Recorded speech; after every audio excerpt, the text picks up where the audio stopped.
Hey, it's Nate from Navigator Bookkeeping, and kind of a fun, easy to solve problem this week that we're going to talk about. So, oftentimes we get emails from clients, or we're just in a meeting, we're looking at numbers, and they're like, whoa, what happened to my payroll? Why does it look like that? I did not spend that much money on payroll. There were not that many changes.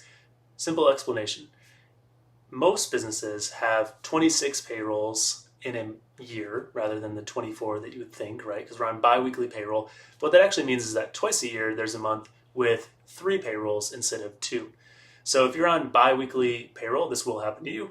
If you're on semi-monthly, that means that you just have payroll the same 2 days every month, like the 10th and the 25th, or it can be any days you want. But with bi-weekly, that's always changing, right? You're not always getting paid on the 10th and the 25th. You're always getting paid on, Friday or Wednesday or whatever it is. So when you're on that bi-weekly payroll, you're going to get those 2 months a year where you have 3 pay periods. Now, does that actually mess with your business? Not too much, but does it mess with your financials? For sure. Because when we look at your profit and loss, now instead of seeing 2 payrolls, we're seeing 3. So your costs have increased drastically, and it looks like this terrible, terrible month. So what do?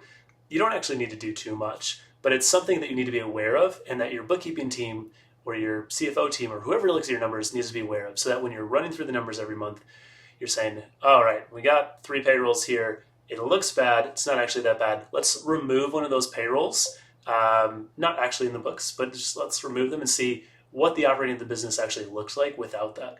Let's find the financial story without that 3rd payroll in there, skewing the numbers and giving us kind of this hard look. Now, you definitely can think about it as, maybe I want to put aside some extra cash into a profit first account. Maybe I want to, set aside a little bit more in my emergency savings. But really, the flow of the month will still feel pretty similar because you're still in that every 2-week cycle. So it's actually not usually going to take extra cash out of your accounts.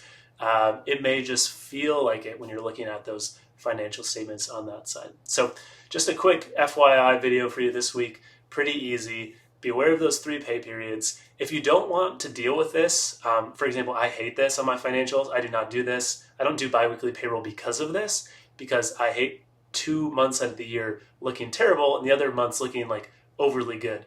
So instead, we just do semi-monthly. Everybody gets paid, the same 2 days every month. So if you'd rather go to that, you can. Most payroll companies will offer you that possibility. Do you want to do biweekly? Do you want to do semi-monthly? Do you want to do once a month?